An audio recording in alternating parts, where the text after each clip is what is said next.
A very good morning, students.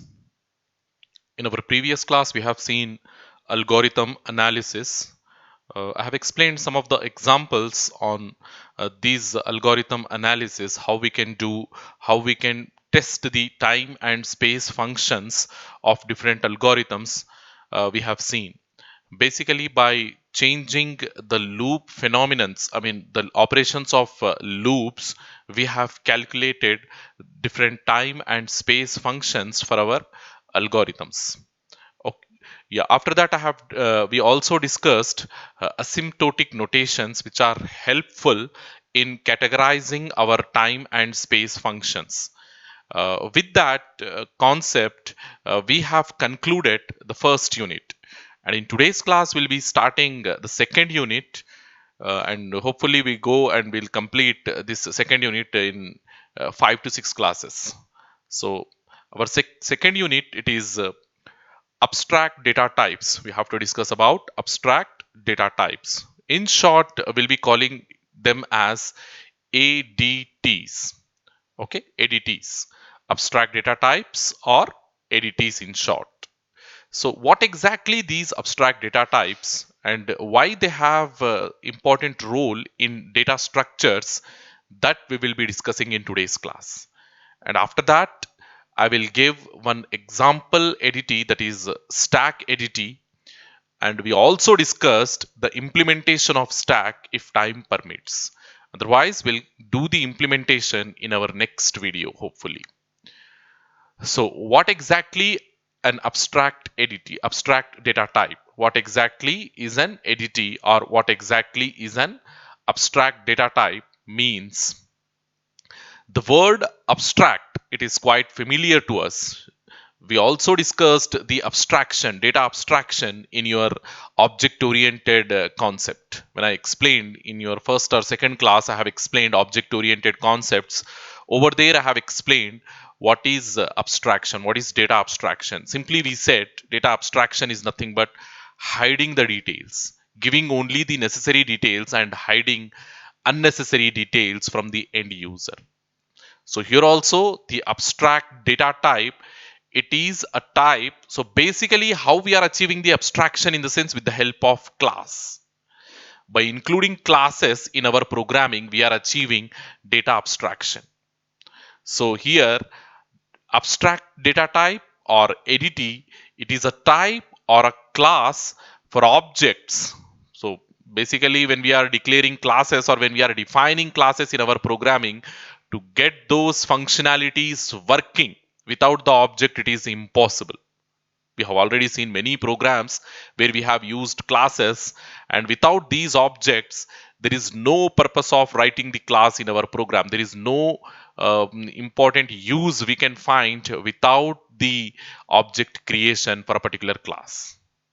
Okay, so abstract data type is a type or a class for objects whose behavior is defined by a set of values and a set of operations. A class is nothing but a set of values and a set of operations. So here also, um, an abstract data type, we can consider it as a class. And what makes a regular class different from an abstract data type, that also we will discuss. But for now, you simply remember this definition. Abstract data type, or ADT, it is a type or a class for objects whose behavior is defined by a set of values and a set of operations and a set of operations. The definition of the ADT, how it is different from a class, here in this particular statement, I will explain that to you. In this particular point, I will explain that to you. The definition of the ADT only mentions what operations are to be performed. It is not going to give the implementations for those operations. Okay, in generally whenever we are writing a class, we are writing a set of values, that is nothing but your variables inside a class. And we also writing a set of operations. Operations are nothing but your functions, member functions inside a class. So when you are including data members and member functions within a class, we are doing only the declarations for the functions. We are not giving the definitions inside the class. But where we are giving those definitions means outside the class, at some point we are giving the definitions for member functions. But here in abstract data type, if you want to make a particular class as an abstract data type, what we do means we give only the definitions, declarations for the functions, only the declarations for the operations. We don't give any implementations. We don't give any implementations. The definition of ADT only mentions what operations are to be performed, but not how those operations will be implemented. Basically, what it will do, it will only give the declaration of the function. It will not give the implementation for a particular function inside your abstract data type, inside your ADT. Abstract means that only we are giving only the declarations, and implementations we are hiding. We are not showing to the end world. We are not showing to the end world. Okay. It does not specify how data will be organized in memory and what algorithms will be used in order to implement the operations. Whatever operations we are performing on an data type, those operations, how we are performing, on what basis we are performing. Is there any code that we are writing? Is there any logic that we are writing to perform those operations? We are hiding all those details. Simply, we are giving the declarations that a particular function will perform so and so job. It is now the responsibility of the programmer or the responsibility of the end user to make use of those operations or to make use of those functions, or he can write his own function simply by having that idea what a particular operation will do. Simply by having that idea, the programmer can write his own definition for the declaration, or if it is already defined by the developer, he can use that definition, also. He can use that definition also. Two things here we have to remember. One thing is the definitions. Sometimes we find the definitions inside the library files for whatever operations we are giving inside the ADTs. So inside ADT, what we are having inside abstract data type, that is nothing but ADT. Inside ADT, will be having uh, data members, and we also having member functions. For these member functions, generally we have to do two things. One is declaration, and the other one is definition. Declaration is nothing but simply giving the clarity of what function we are going to use. Definition means with implementation. We have to give the implementation also. So here in case of ADT, what we do means we don't disclose the definitions. We only disclose the declarations to the end user. Now it is the responsibility of the end user, or it is the responsibility of the programmer to use the declarations or to go with the definitions given by the definitions. They can be given by two people. Definitions, they can be given by the developers, or if you feel that you are sufficient, I mean you have the knowledge of how to do the implementations, then the programmer can also give the definitions. So it is the responsibility of the programmer whether to use the developer's definitions or to write his own definitions. Okay. So yeah, hope you understood what is ADT. ADT means it is also something similar to your class. It is also going to have the data members and member functions, and for member functions it will give only the declarations but not the definitions. Yeah, the definitions, the developer definitions we are having and the programmer definitions we are having.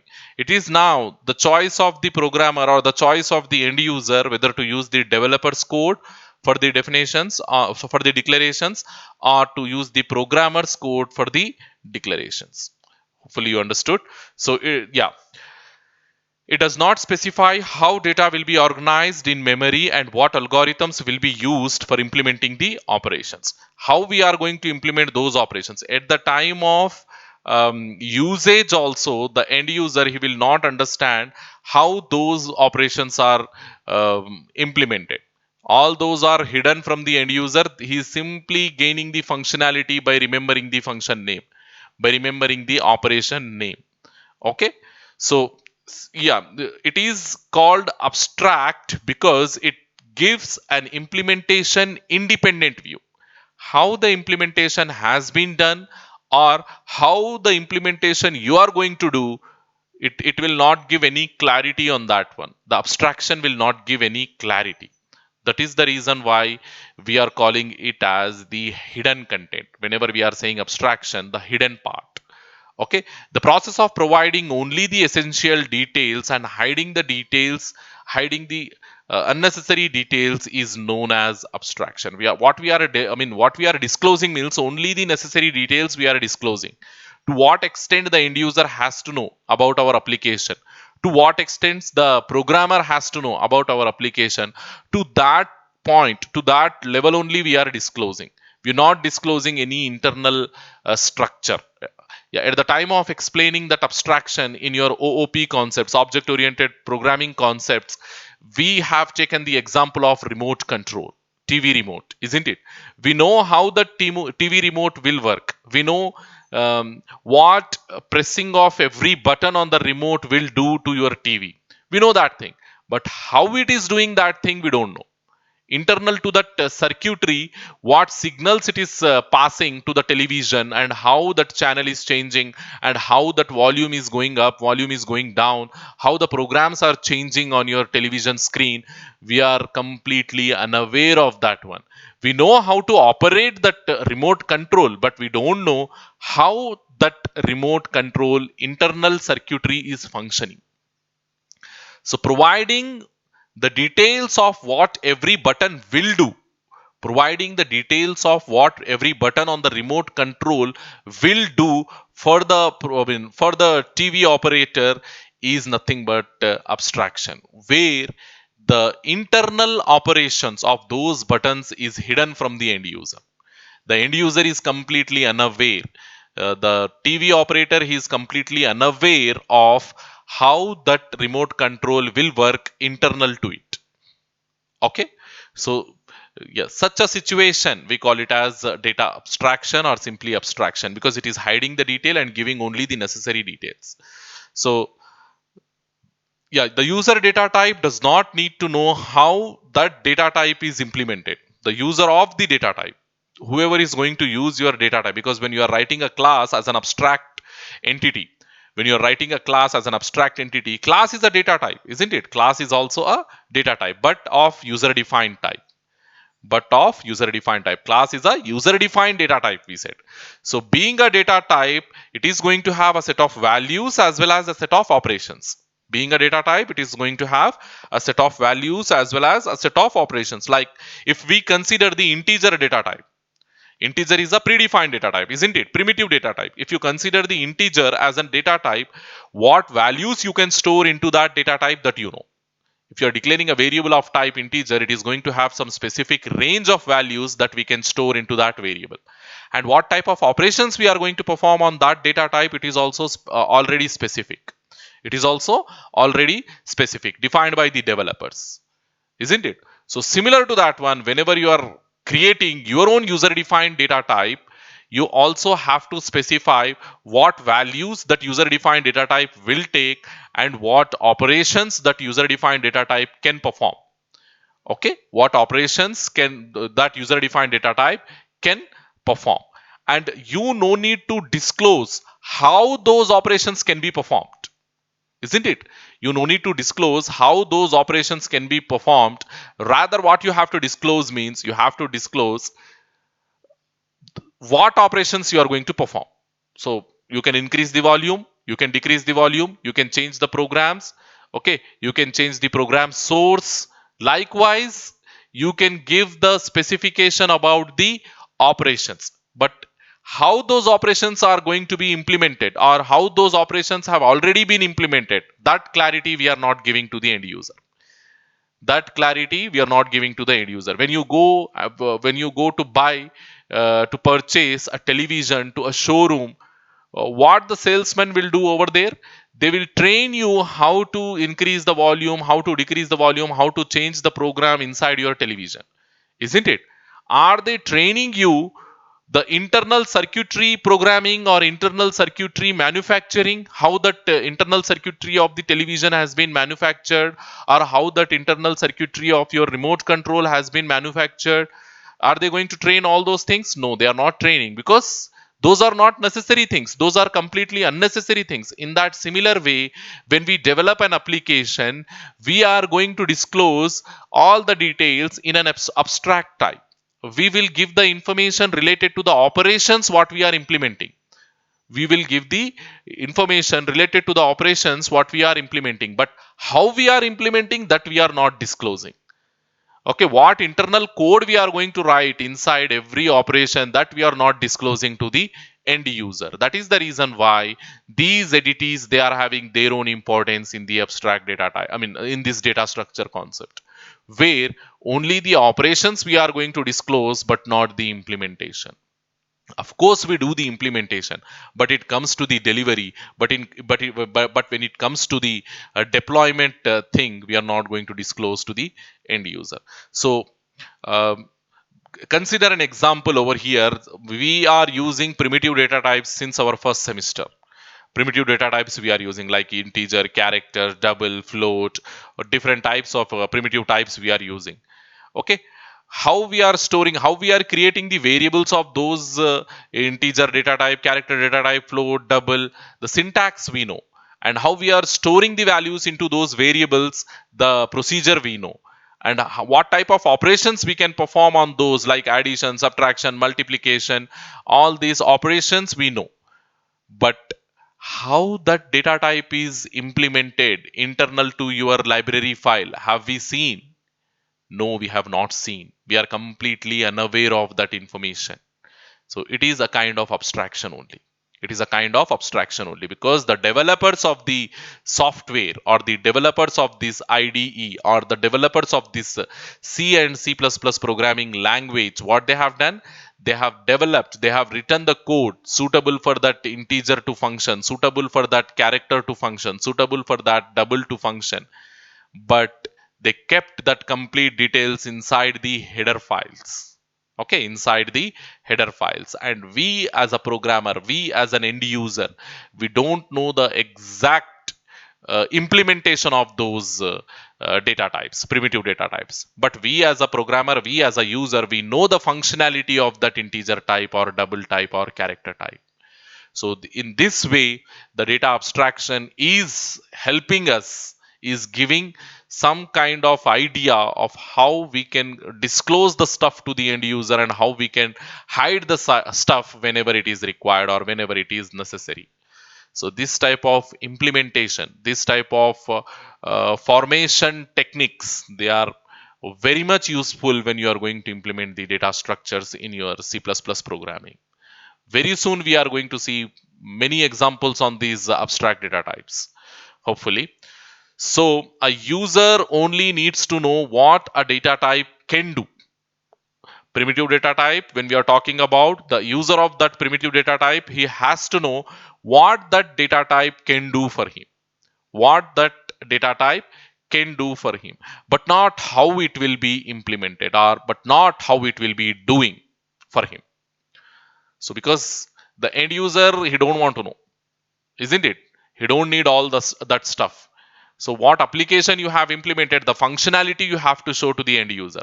If you try to explain each and every line of code what you have written in order to implement that application, the end user will get irritated, or he will not understand anything basically.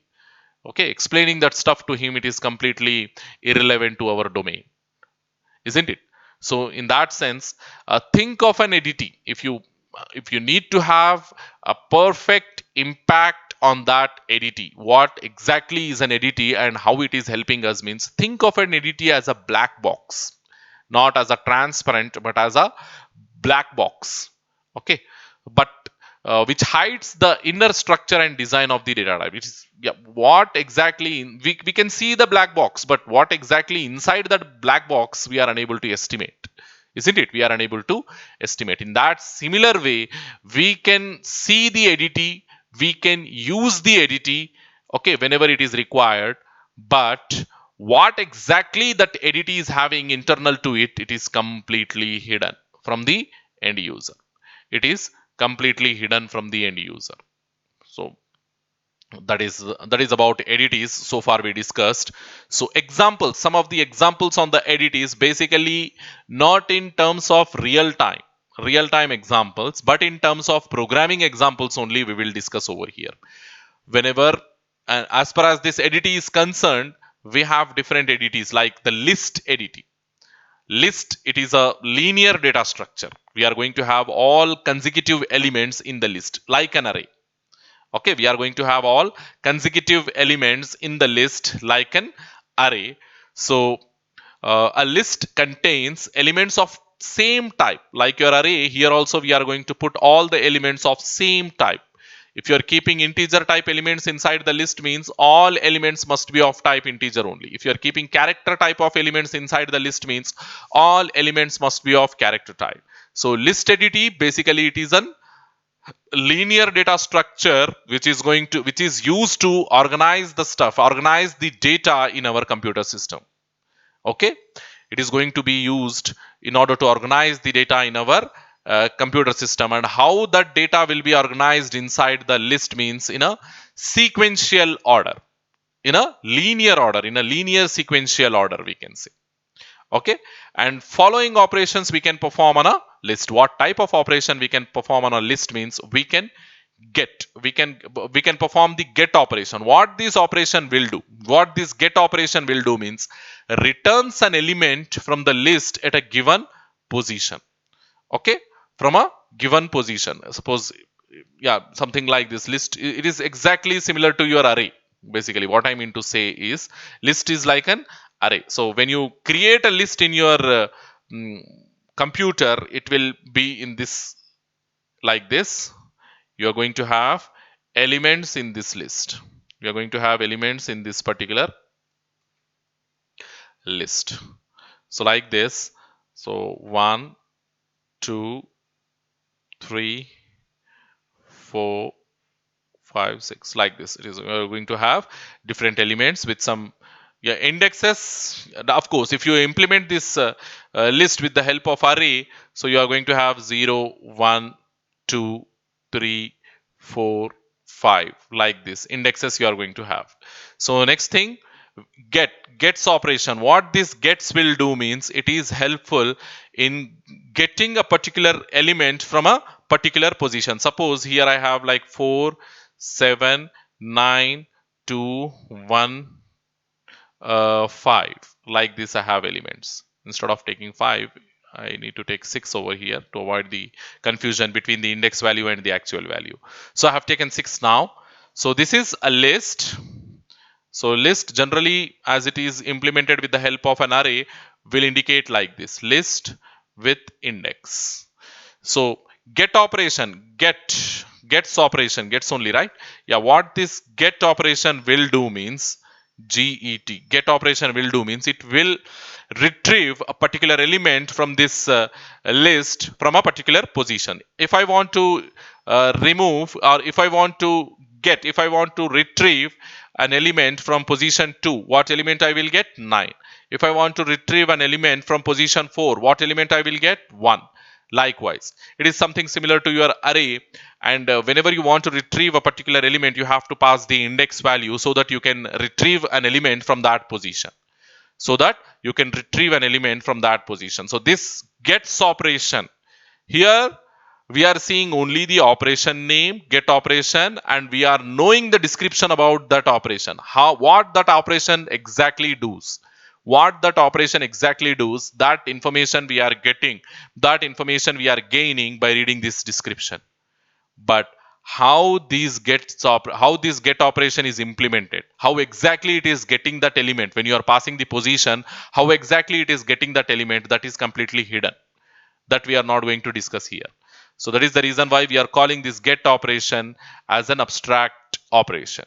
Okay, then insert, it will insert element at any position. wherever you want to insert a new element, at that position you can insert a new element. Okay, so remove, helpful in removing a particular element from the list. Okay, so removes the first occurrence. So basically what it will do, it will check from 0 to maximum size of that list, and it will check every element, and wherever it finds the element, it will simply removes that element. Remove, what it will do, it will remove the first occurrence of that element, first occurrence of any given element from the non-empty list. The list, it should not be empty. Whenever you are performing the remove operation, the list, it should not be empty, because removing something from an empty list, it is completely an irrelevant thing, isn't it? Illogical thing. So that is the reason why what we are saying, whenever we are performing the remove operation, the list must be a non-empty list. Non-empty means it needs to have some elements in it.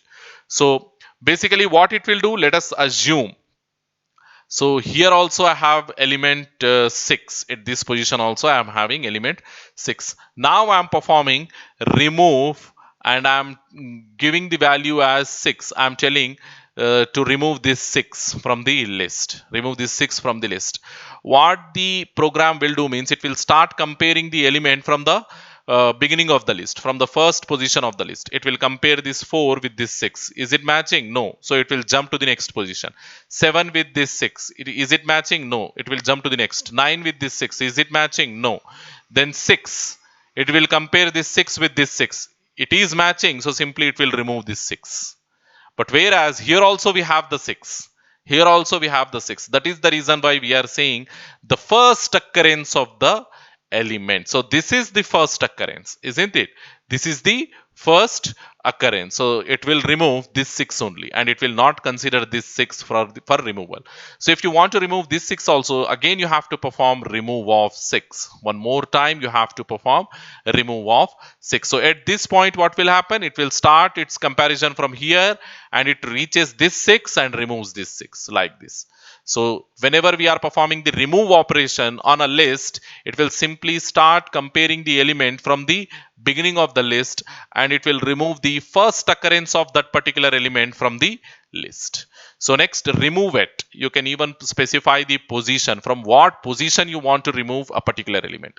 In this case, you no need to specify the actual element. You simply specify the position. So I will tell the operation to remove the element from 4th position. So does it going to check what element it is having over there? No, it will not check. It will simply remove the element from 4th position. So at 4th position I have the element 1. So simply it will remove that one. So then again I am saying to remove an element from position 1. So what it will do, it will remove this 7. From position 1 means it will remove this 7. It will not check the element what it is holding. It will not check the element what that particular memory location is holding. Isn't it? What particular element inside the list you have at that particular location. It will not check that one. Simply it will remove that element.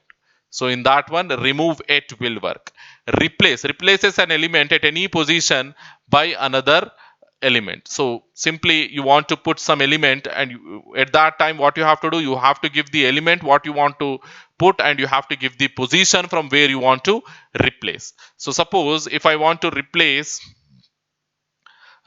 operation, I want to replace the second position element with some 24. So now what will happen? I'm saying to replace second position element with 24. This is my position, second position, and what element I want to replace means with 24. So what the compiler will do, it will simply come to the second position, and it will replace this 9 with this 24. Replace that 9 with this 24. In that way it will perform the replace operation. So size, how many elements you have in that list. Suppose after removing this 6, let us assume I have removed this 6. Now how many elements I have in the list? Like 5 elements I have the list. So this size function will return the total number of elements in the list. Return the number of elements in the list. Suppose if you have 4 elements means the size function will return 4. If you have 5 elements means the size function will return 5. Is empty function, what it will do, it will remove the it will check whether the list is empty or not.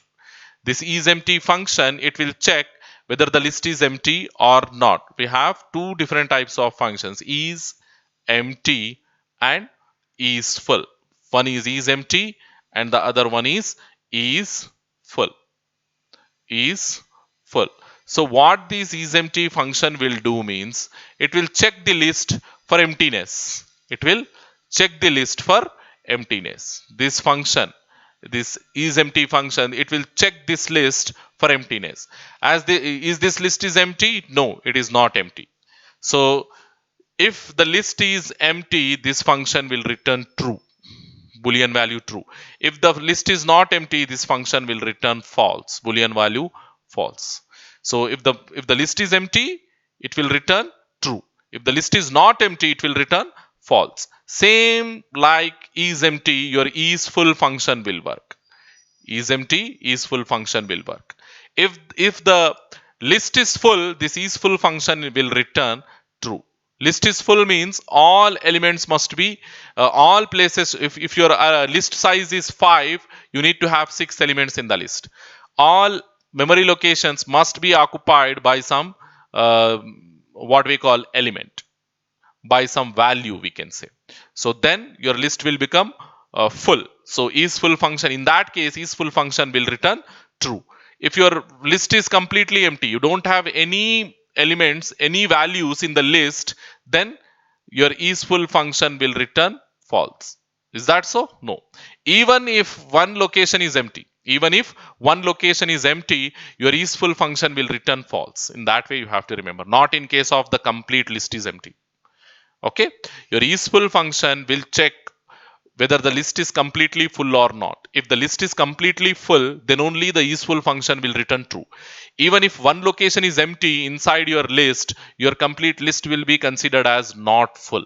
Your complete list will be considered as not full. So in that case, it will return false. So these two cases you have to remember, is empty and is full. Hopefully you got idea on these operations. Gets operation will retrieve an element from the given position. Inserts a new element at any position. That position also you have to give. Remove, it will remove an element from the non-empty list. The list must be non-empty, then only you can perform the remove operation, and it will remove the first occurrence of that element. If you have multiple elements of same value, then what it will do, it will remove the first occurrence of that element. Remove it will basically remove a particular element from a particular position. It will remove an element from a particular position. We should not say particular element, because in case of remove it is particular about the position only. It is not particular about the value. Whenever it reaches the position, irrespective to the element, it will simply remove that element. Okay, then replace. At any position you can put a particular element. At any position you can put a particular element with the help of this replace function. So what it will do, it will go to that position, and whatever element you are giving, it will put that element, and whatever element already it was there, it will simply replace that old element and put the new element. Then size, how many elements you have inside that list, that complete count will be given by this size function. Is empty, whether your list is empty or not. If your list is empty, completely empty, 0 elements, in that case this isEmpty function will return true. If you have at least one element, this isEmpty function will return false, because the list is not empty. Even if you have one element, your list is not going to be considered as empty. Then is full. If your list is entirely full, no empty locations, in that case only this is full function will return true, to indicate that the list is completely full. And even if you have one empty location, your list is not going to be considered as is full. Okay, so this is full function will return false at that time. So next is stack entity. Stack is also a data structure, and it is also a linear data structure. All the elements in this stack will be arranged in linear and sequential order. And stack is going to have two ends. Like your list, stack is also going to have two ends. One end we call it as the front of the stack, and the other end we call it as the bottom of the stack. So stack, generally how it will be formed means like this. Okay, basically if you put some plates in a stack, okay, one on top of another, if you put the plates, or if you put the papers one top of another, or if you put the books in a shelf one top of another, then that structure is nothing but your stack. The structure formation is nothing but your stack. So what we are doing, basically we are keeping the books one on top of another. So this is my first book, then another book I am keeping like this, then one more book I am keeping like this. So like this, what I am doing, I am forming a stack over here. So this entire thing is nothing but your stack of books. Stack of books. Stack of books like this. So in a canteen where the students will eat, over there what the canteen people will do, they will form a plate stack, isn't it? They will put all the plates one into another like this. They will form the plates like this. So this is nothing but stack of plates. Stack of plates. And another example, in your printer, all the papers you will put like this, isn't it? Papers in a printer or in a copier. Okay, all papers you will put like this. So whatever papers you want to add, from where you will add? From here, like this you will add. Okay, and whatever papers the printer wants to use, from where it will use? From the top only it will use, like this. From the top only it will use like this. So this is a stack which is going to have two ends. So when you are keeping the stuff like this end, we call it as top of the stack. Top of stack. And this end, the bottom end, we call it as bottom of the stack. So generally, every stack is going to have two ends. One is top of the stack and another one is bottom of the stack. You have to understand this very clearly, and you have to remember this also, because whatever implementations, whatever basic terminology we are discussing over here, it is very important. In future, we are going to use many times the stack implementation, the stack concepts, queue concepts, linked list concepts. All these things are we are going to use repeatedly, plenty of times, number of times. So a stack contains elements of the same type. Basically, a stack will have element like your array. Your stack will also have elements of same type arranged in a sequential order. All operations take place at a single end. In a stack, we perform all operations at a single end. Okay, that is, we call it as top of the stack only. Okay, top of the stack only. So what type of operations we can perform on a stack means we have placed all those operations inside a ADT. And why we are calling this thing as an ADT? This description as an ADT means because here we have mentioned only the operations along with the description, but we have not mentioned any implementation, isn't it? Push operation, we are saying that it will inserts or it will pushes an element at the top of the stack. Inserts an element at the top of the stack. But how it is inserting, how this push function is inserting that element at the top of the stack, we are unaware. So that is the reason the stack ADT, it is going to have only the declarations but not the implementations. So push operation, what it is doing, it is inserting an element at the top of the stack. Already we said whatever operations we are going to perform, we perform at the top of the stack only. Okay, all operations takes place at a single end, that is top of the stack. Okay, top of the stack. Then pop means removing the elements, and that also we will remove from the top of the stack only. Push, we are inserting a new element at the top of the stack. Pop, we are removing an existing element from the top of the stack. Then peek, okay, peek means printing the element from the top of the stack. It will not remove or it will not insert. Simply what it will do, it will give you what element you have at the top of the stack. So return the element at the top of the stack without removing it if the stack is not empty. And when we can perform this peek operation means we have to perform only if the stack is not empty. We cannot perform a peek operation. We cannot perform a peek operation, or neither we can perform a pop operation on an empty stack. Isn't it? If the stack is completely empty, can we remove any elements from that stack? No, it is not possible. It is completely illogical. It is illogical to remove an element from an empty stack. Yes, we can remove an element from a full stack, but we cannot remove an element from an empty stack. Okay, then push.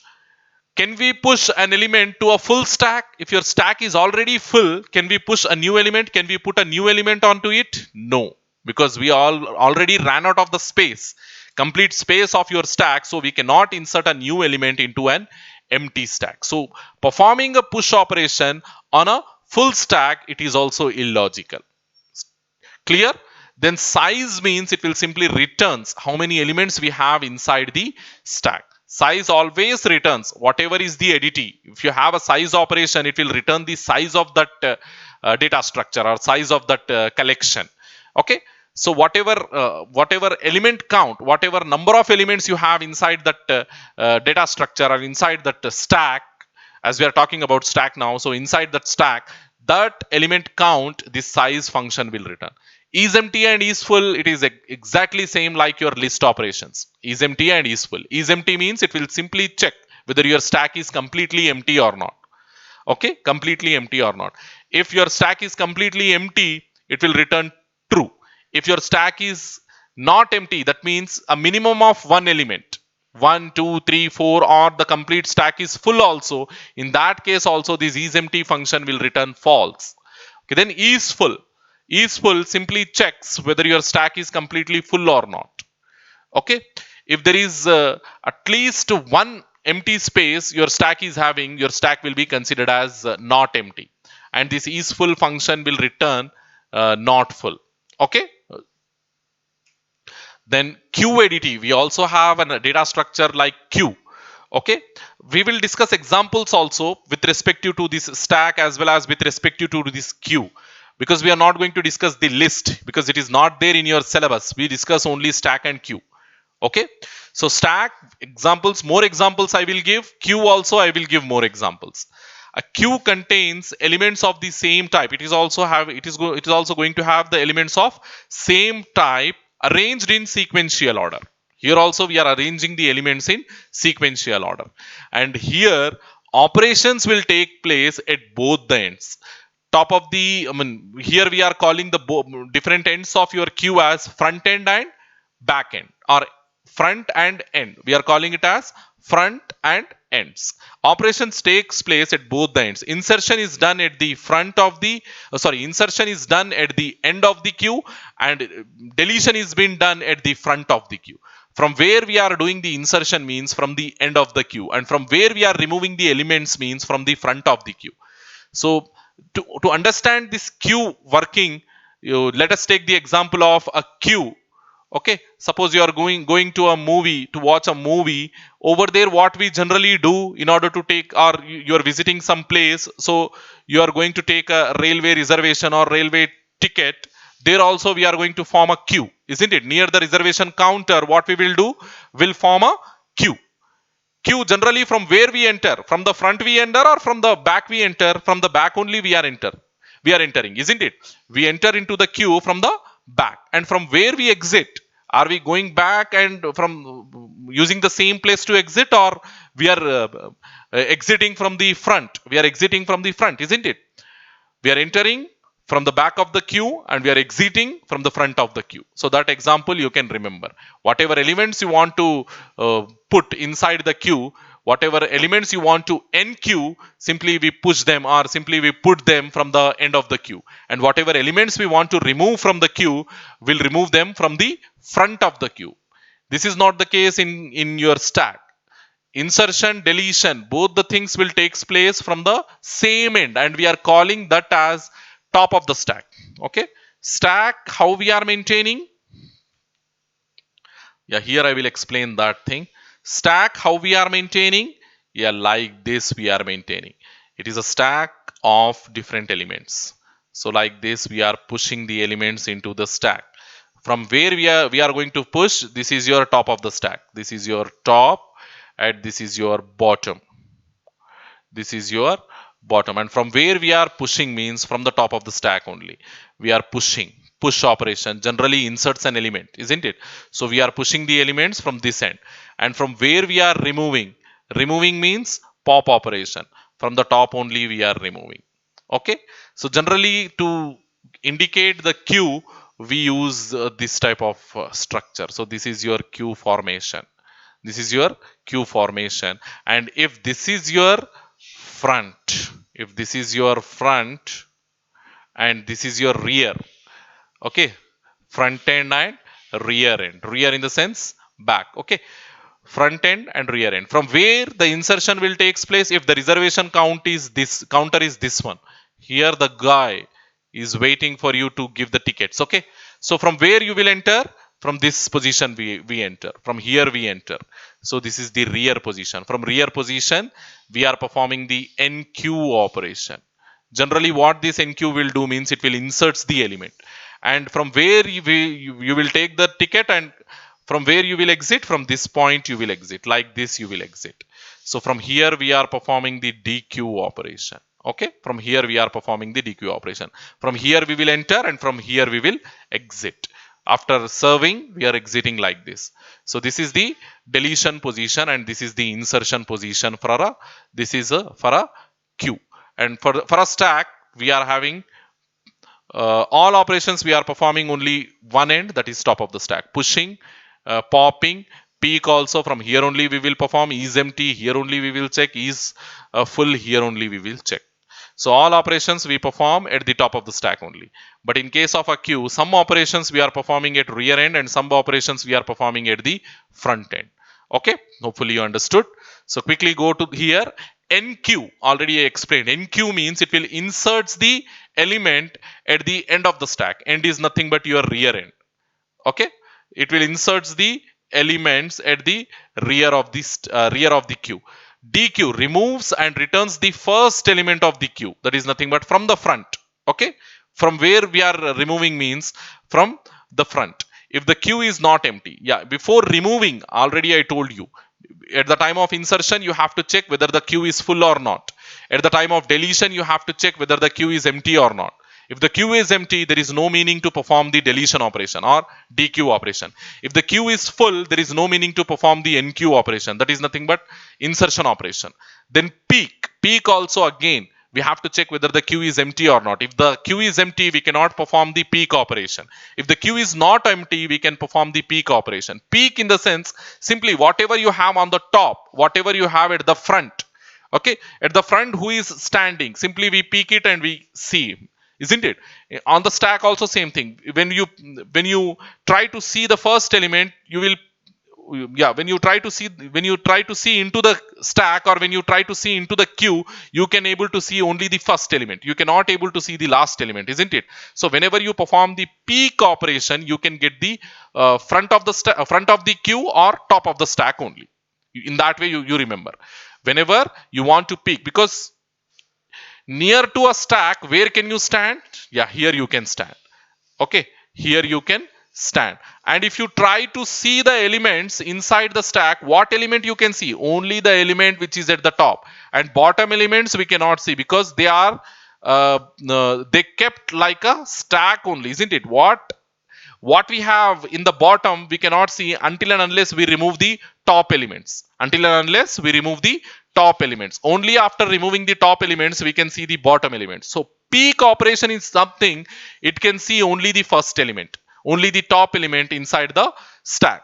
And inside a queue you can stand over here, and when you perform the peak operation you can see only the first element or front element from the queue, front element from the queue. So in that way you remember peak operation, what it will do, it returns the element of the queue without removing it if the queue is not empty.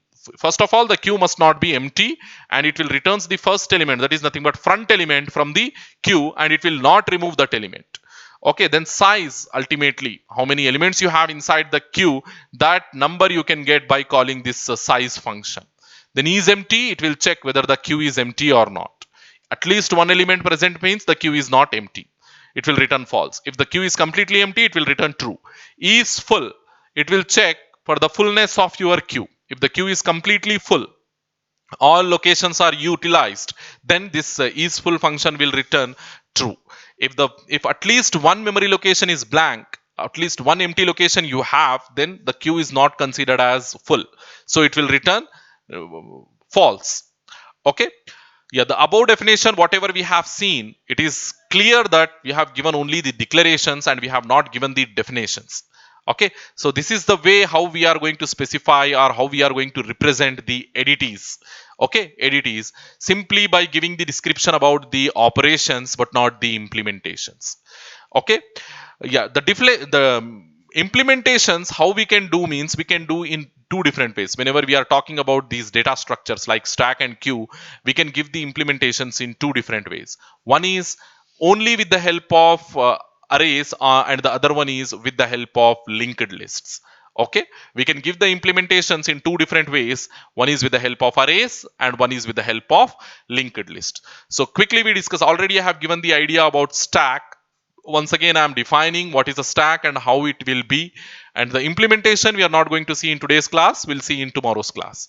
Okay, a stack, as we have discussed just now, it is a linear data structure in which insertion, that is nothing but adding the new elements or pushing the new elements into the stack, we are performing at um, top of the stack, and removal of the elements. Removal means popping and deleting of elements.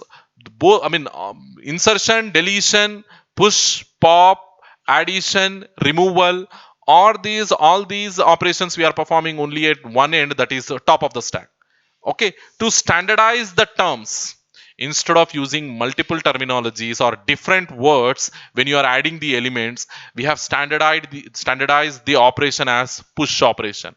Whenever we are talking about the stack, the addition of the element, the insertion of the element can be considered as the push operation, and the removal of the element or the deletion of the element can be considered as the pop operation. So on a stack we can perform push and pop operations. Both these operations we are performing at the same end, and we are calling that end as top of the stack. We are calling that end as top of the stack. Okay, next is the other end. Okay, where we are not performing any operations, we call that end as bottom of the stack, and this is of our least consideration. We are not going to consider this bottom end when we are talking about a stack. Okay, the other end we are calling it as the bottom of the stack, and which is not our consideration.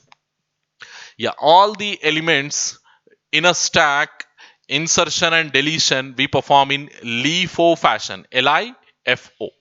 LIFO in the sense last in, first out. Last in and first out. LIFO fashion. To explain that, so assume a stack. So with some uh, four elements. So this is my stack. I'm taking first element, second element, third element, fourth element. So my stack size is now 4, isn't it? So my stack size, I'm considering it as 4. Okay. So if I enter my first element, so what I'm doing, I'm performing push of some 10. I'm entering, so because when you are declaring a stack, all elements must be of same type. So I'm going to integer, I'm going to enter only integers now. I'm going to push only integers now into this stack. So from where we have to push? From the top of the stack. So that 10 will come and stand over here. 10. Then again I am pushing 20. So this 20 will come and stand over here. Again I am pushing push 15. So that 15 will come and stand over here. Again I am pushing push minus 8. So this minus 8 will come and stand over here. Can I push more elements? No, no, because I can push only 4 elements into this stack, and already I have pushed 4 elements. So now my stack is full. So I cannot push any more elements into this stack. So all the elements, how they have been pushed. First we push 10, then 20, then 15, then minus 8. So now if you perform, yeah, where your top of the stack will be, yeah, your top of the stack will be right here, top. Always your top of the stack will pointing the top of the stack only. So peak operation, if you peak, what element you will get? Simply minus 8 only, because you are peeping from here. Okay, you are peeping from here, and what element you can see? Minus 8 you can see. So if you perform the peak operation, you will get minus 8. Okay, when you have the elements like this and you are performing the peak operation, you will get minus 8. So next, pop operation. Okay, simply pop, we don't need to supply the value. Okay, because whatever element we have at the top, only that element we can pop. Okay, can we pop at this situation? Can we pop this 20? No, we can't. In order to pop this 20, we have to pop -8, then 15, then only we can pop the 20. Because my top is standing over here and I can perform the pop operation only at the top of the stack. I cannot perform on any other element. I can perform the pop operation only on top of the stack. If you perform the pop operation on top, -8 will be removed. So this pop will remove -8. Perform pop one more time. Pop will remove, this pop will remove 15. Then perform pop operation one more time. This pop will remove 20. And finally perform pop operation one more time. This pop will remove 10. And try to perform pop. Can we? No, because already my stack is completely empty. After removing this 10, after popping this 10, my stack is completely empty. So I cannot perform the pop operation. Here I cannot perform the push operation. Performing push, let us assume that I want to push something -6 over here. Can I? Yeah, no, like this not, because we came like this, isn't it? We inserted all the elements in this direction. So can I push -6 now? No, not possible. Pushing -6 is not possible, because here after pushing -8, my stack is full now. My stack is full now. Here after removing -10, after removing 10, my stack is empty now. My stack is empty now. So I cannot pop, I cannot push in that way. So whenever you peek, simply whatever element you have at the top of the stack, that element you receive. So if you peek an empty stack, what you will get? You will not get anything, because peeking an empty stack is an illogical process. So simply whenever we have to peek into the stack, we have to check for the emptiness of that stack. We have to check for the emptiness of that stack. See, every single point, whatever I am explaining in this class, it is very, very, very important.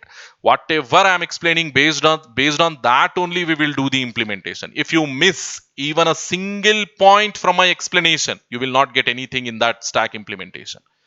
Because when we implement the stack, everything we talk with the help of code. Everything we talk with the help of code, and that coding, in order to understand this explanation, is very, very, very important. Again, I am telling you.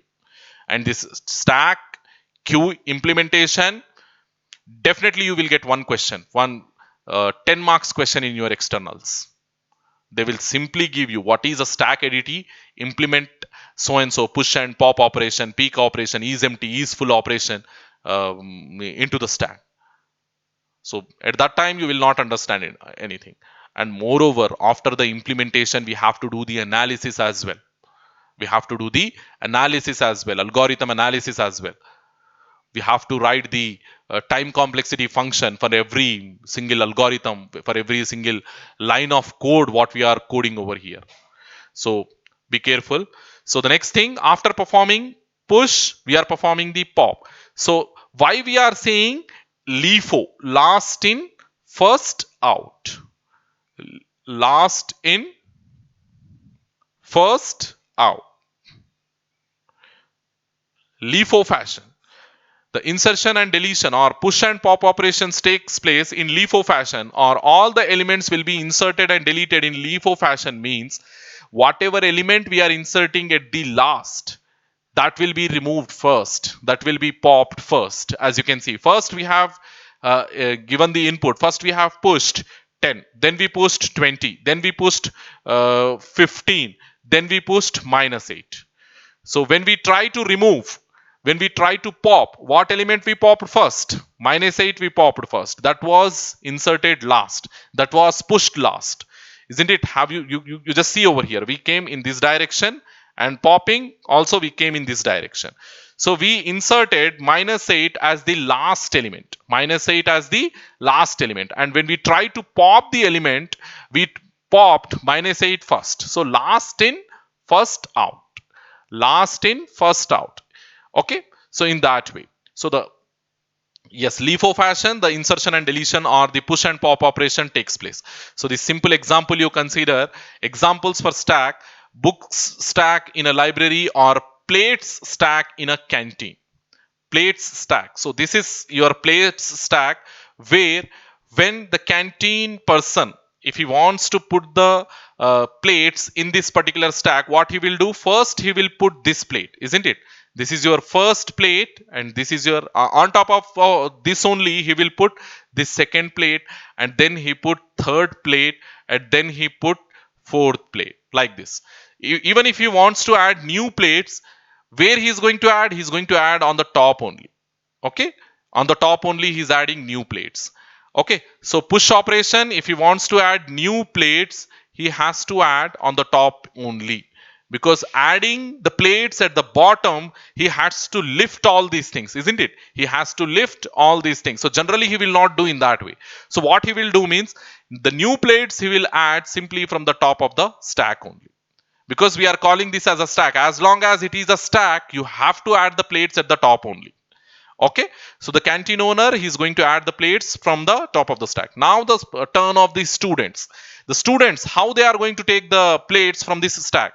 Are they going to pull this down plate first? Isn't it? It is not possible, isn't it? If he is going to pull this down plate first, what will happen? The entire stack will fell, isn't it? Fell down. The entire stack, there is a possibility of the entire stack may fell down. So generally what they will do, they ask the students to take the plates only from the top of the stack. Only from the top of the stack. So the students will come and they will pop the plates from the top of the stack. They will pop the plates from the top of the stack. They will take the plates from the top of the stack. So in that way, the pushing operation and the popping operation will be happened. So is there any possibility that when the stack, this plates stack is completely empty and a student is approaching and he's getting a plate from that empty stack? It is not possible, isn't it? So the student has to wait until and unless some more plates are going to be pushed into this stack. Then only he can take the plate from that stack, isn't it? Assume another case. The plate stack is completely full. The plate stack is completely full. At that point, can the canteen owner or the canteen person, he can put new plates into that stack? Not possible. If your stack is completely full and he is keeping more plates onto that stack, means simply what will happen? An overflow condition will occur. The plates will fell down from that stack. So he will simply avoid such a case, isn't it? We also, whenever we are implementing the stack in our programming, we have to avoid these two conditions, the empty stack and the full stack. Okay, performing the pop operation when the stack is empty and performing the push operation when the stack is full. These two conditions we have to avoid. Same thing in case of books. New books we can add only from the top of the stack, and taking books from the stack, we can take only from the top of the stack. If you try to remove this bottom book, what will happen? Ultimately the books will fell down. The books will fell down. So we will avoid. Yeah, now the two general, just now we discussed stack errors. Two things can go wrong with the stack. Okay, the underflow condition, when the stack is empty and you are trying to remove an element from the stack. An attempt was made to pop an empty stack. If you try to perform an empty pop operation on an empty stack, it is nothing but underflow condition. It is nothing but underflow condition. It doesn't make sense to remove something from an empty stack. It is not possible. We cannot remove. Okay. Then how we can guard? How we can guard the empty stack from a pop operation? In the sense, we have to make a call to the isEmpty function, because before performing that pop operation, we have to check whether the stack is empty or not. The stack is empty or not. If the stack is not empty, then only we can perform the pop operation. That means if this isEmpty function, if it is returning false, if this is false, means stack is not empty. So then perform the, I think you're not able to see this one. So if this isEmpty function, if it is false, then only we can perform the pop operation. If this function is returning true, that means we cannot perform the pop operation. Pop operation we cannot perform, like that, you remember. Okay, so stack underflow is a common error, and calls to isEmpty should be used to guard against it. So in order to avoid underflow condition, what we have to do, we have to call the isEmpty function whenever it is required. So then overflow condition. An attempt was made to push an item onto a full stack. if your stack is full and you're trying to push new elements into the stack, that is nothing but overflow condition. Overflow condition. Items can only be added to a collection if there is enough space or memory available to store the new items. Isn't it? If your complete stack is full and you're trying to push the new elements, as there is no memory to hold those elements, simply what will happen? An overflow condition, an error will occur. Stack overflow is also a common error. It is also a common error. Whenever there is a stack implementation, there is a possibility of stack overflow and stack underflow. These two are very common errors. Stack underflow we can guard with the help of isEmpty function call, and stack overflow we can guard with the help of isFull condition. I mean isFull function call. Okay. So rest of the things like the implementation of stack, the complete implementation with the help of code, and we basically use templates because we don't want our stack, or we don't want any of our code which we are going to code in future to become type specific. So what we do, we use templates in order to make our code generic. We use templates in your generic programming or in your template programming. I have already explained what do you mean by generic and how we can code, how we can implement generic coding. All those things we have discussed. So here also, when we do the implementation of data structures, we use templates in order to code programs generically. Okay. So to make our code type independent. Okay. Data type independent. Okay. Hopefully all those things we'll see in our next class with code implementation. And hopefully you understood this data structures concept, the introduction to this data structures concept. And if you have any kind of doubts, you can post me in the comment section. And I suggest you do subscribe to my channel to get the updates. And whenever it is possible, try to like the videos. Okay. Thank you very much, students.